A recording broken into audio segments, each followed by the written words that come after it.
Hello everyone, Galidorn back again, playing Raid Shadow Legends. It's been a few days since I posted, and that's because after all the tumult of the Armanz fusion, things have been a bit of a lull. However, as I said in my last video, I have been pursuing the Festival Titan event. Now this is much to the detriment of the next fusion. I can tell you right now that I will not be pursuing the next fusion. Even if it's an OP champ, I do not think I will have the resources, especially in terms of the champ training, because there was a champ training event involved in this, and I really burned through it. Buckley doesn't care about anything. He's a nihilist. So here you see the result of the champ training tournament in the Titan event, and I kind of got dumb here. Initially, I was just content to get the 500 coins and stop, but then I got kind of into a stupid fight over positioning in the actual rankings of the tournament. So I spent too much on that in terms of my chicken resources and my energy and books and everything that goes into champ training tournaments. And as I got into that stupid fight, I got close to the book and I said, to hell with it. I might as well go and get the legendary book. Unleash the fury! So I got a little unwise here. And now as I become invested in this Titan event, I think I'm going to try and push to get higher. Can you take me higher? What you'll see here is the true exercise of the spent fallacy, illogical way of thinking. So was it worth it? Probably not. But I am pursuing the 3-star on the Armanz split soul, and I'll have that pretty much sewn up. I've only got 70 points left to go on it. There is over a week left. I don't know if I'll be able to pursue the 4-star, but there are some nice rewards. So since I'm into this event, the sunk cost fallacy, I guess you could say, but not really, because I mean it's still wide open, and I could get some things that I need. There's a void shard here that's nice. Another reason why I'm not going for the fusion is that my void shards are not up to the level that they need to be. So I did that in the last fusion, so it's not entirely the fault of this event, and so I probably would not have been able to go after the fusion because of my void shard levels anyway. So in hindsight, I guess pursuing this event was, I guess, a reasonable choice. Then they have another immortal soul stone here. They do have the book. Not sure I'll be able to get that. Depends on what's upcoming. I did not pull any shards for this event, and I'm not intending to pull any shards for this event. Oh, fuck it. Yes, that's your answer. That's your answer to everything. So we had the Dungeon Divers event, and I did get the 30 points out of that. I did not get to the 2,500 points, unfortunately. I didn't really, the way things worked out, I didn't really push for that. What I pushed for was the Primal Quartz. That gives me enough for another Primal Shard. I do have some of these multi-battles that I'm going to hold on to for today. I'll pull them right at the end after today's reset. So just unless throughout today there is a reason that I need to pull them. It's only 30 of them, but keep them in the bank for now. Boring. The Fire Knight turn attack has just started, so this is what I'll be focusing on for the next couple of days. We have a day in 21, so just a little under 2 days. Show you my shard levels, and there I collect. So I got that shard. So I have 9 primal shards now. But I'm never going to pull these unless there's a 2x. Although the progressive chance, very nice. Some champs here that I would want. A Valkyrie and a Brogni would really improve my account. If this was a 2x, I'd go for it. Maybe if there was a progressive chance for a mythical, I don't know. But it's very odd that in progressive chance they have here, they don't have at least 1 mythical in there. You think they'd have that. I already have 2 Helicats built out. I know that people say that the Archbishop Pinthroy is pretty good. No doubt he is.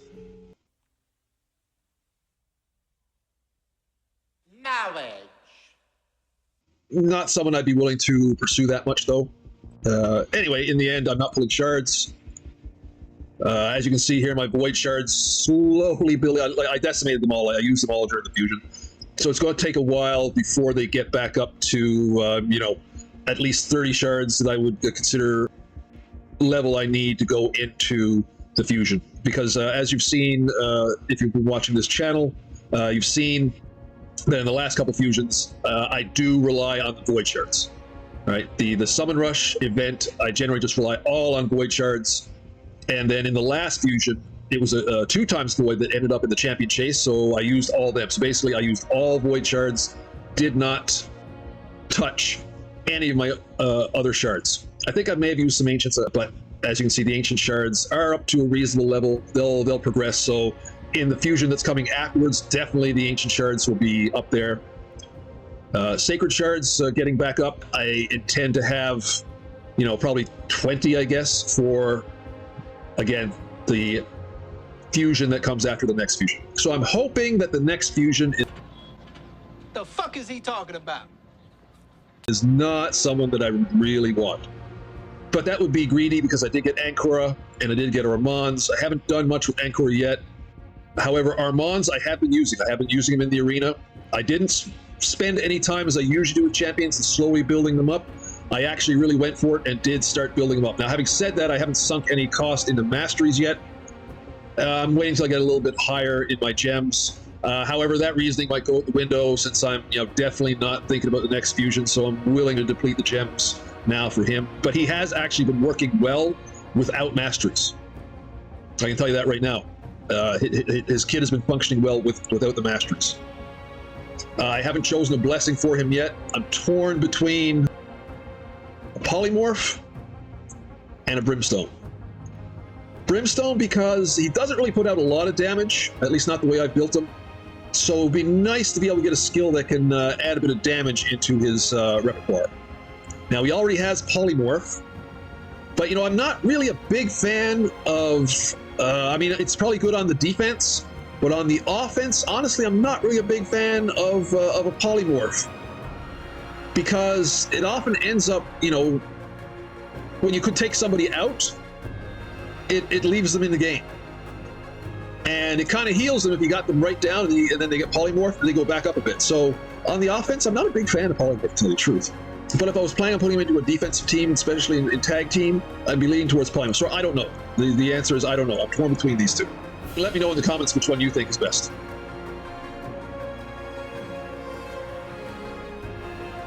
Also, I've been putting him into a team for clearing Doom Tower waves. So yeah, I know I'm here at the lower level right now, but this team, I usually used to have Helicath in here. This was my team for wave clearing, and I used to have Helicath, which is fairly efficient. However, there were sometimes it would run into waves that you had to mess around. But I've been having some success with Armanz. Now, granted, yes, this is the lower level waves, but I'll just show you how this team works.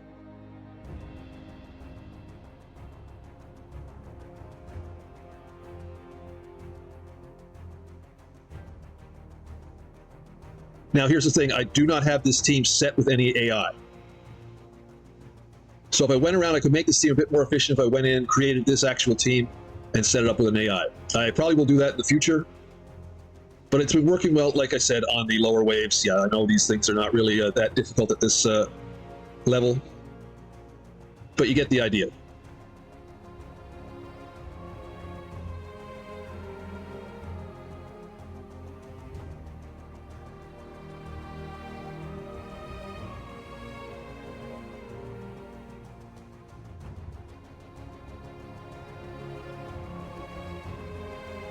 And yeah, it's not particularly fast or anything. But hey, I'm not a I'm not a whale. I'm free to play casual. I'm not a guy obsessing over the numbers, the speed tunes. I'm casual. What do you think of a person who only does the bare minimum? Like I said, don't even have the AI set on this team yet. And it's not facing any of the, the really hard ball busting waves that you'll come across in the higher Doom Tower.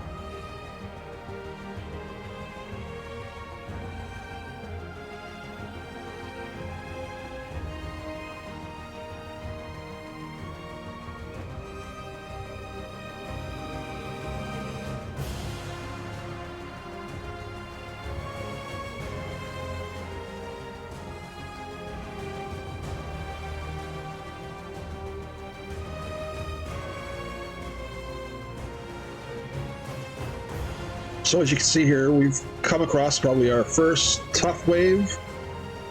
A couple of Rhodoses in there with a Man-Eater.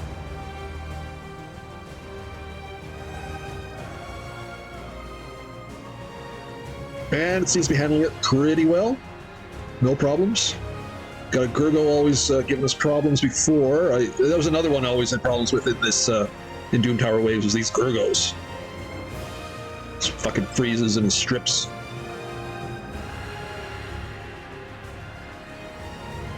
And also something we want to point out here, this is an entire free-to-play team.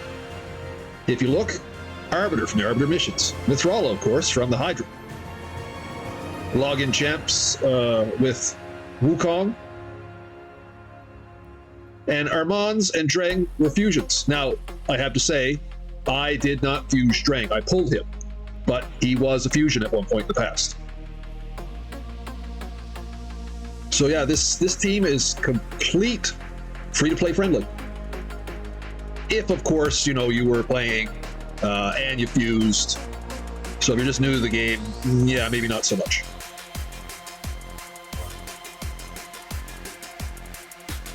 But if you've been playing a long time like me, definitely. Even though, like I said, I did not fuse Drang, I pulled it. But if I had been on my game, back a couple years ago when he was, I probably would have been able to fuse it. Now we're going to move on to 439.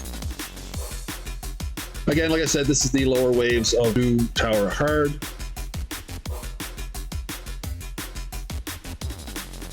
So we really don't know the metal of this team until we get up into, like your Mortu waves, your Sippy Rhodos waves, especially the Mortu waves. The waves that are up there that have the double Mortus on them. There's a couple of waves of double Mortus. That was always kind of a showstopper a bit for me. Well, I shouldn't say showstopper, but very, very difficult to get past. You kind of had to do them a lot, and didn't really have a team saved for that. Yeah, but there was a lot of RNG involved with those, and usually, yeah, I had to do them over and over and over to get those. And sometimes you don't have a lot of time to do that.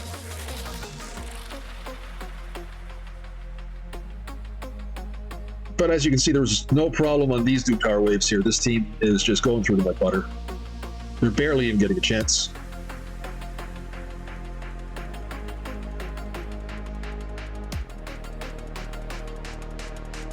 Yeah, we got Wukong with block buffs. So that'll be good against the waves that are, throwing up things like the Man-Eater would do. Armanz is there ensuring people just don't get a turn. Drang heals and damage. Mithrala cleansing and control. And of course we have the heals, speed up, and, reviving from Arbiter. And there you go. Cleared through all that. Nice rewards. No problem with this team. And I'll see how this goes. This might be my Doom Tower wave clear, even up at the higher ones. All right, guys. So that's my pursuit so far of the Titan event and the Armanz Split Souls. I'll have the 3-star Split Soul, like I said, shortly. Hopefully, I might be able to push on. We'll see what's going to happen. To get the 4-star, that would be really nice. However, I'm not counting on it because, as I said, I'm not going to pull shards for it. And I think that there's probably shard pulling going to be involved in it for sure. And actually, in looking at the Plarium Play calendar, yeah, there's a Fortune Deck of Fate event that's going to be involved in this. And it is going to be shard summoning plus champ training. And it's going to be champ training in the event style. So you can't use books or other means of champ training. It's going to be ranking up and leveling up. So I'm not going to be able to get a lot of points out of that, if any. There is a Spider tournament, a Dragon tournament, and a Classic Arena takedown that is involved here. So there's probably some points out of there, and a Dungeon Divers event, plus artifact enhancement. So it depends on how that's dispersed. And how the Fortune Deck of Fate event is going to be playing in there. So I might be able to pursue and get some of the rewards into the 4th tier. However, getting the 470 that I need to get the 4-star might be a bit beyond. So yeah, so I'll keep you updated on that. All right, everyone. So I hope your pursuit of the Titan event is going well. If you have decided to participate, I know a lot of people probably aren't. They're preparing for the upcoming fusion. And if you are going for the next fusion, whatever it may be, I hope that your preparations are going well. I hope all is well for you in other regards in your life. And as always, guys, thanks for watching.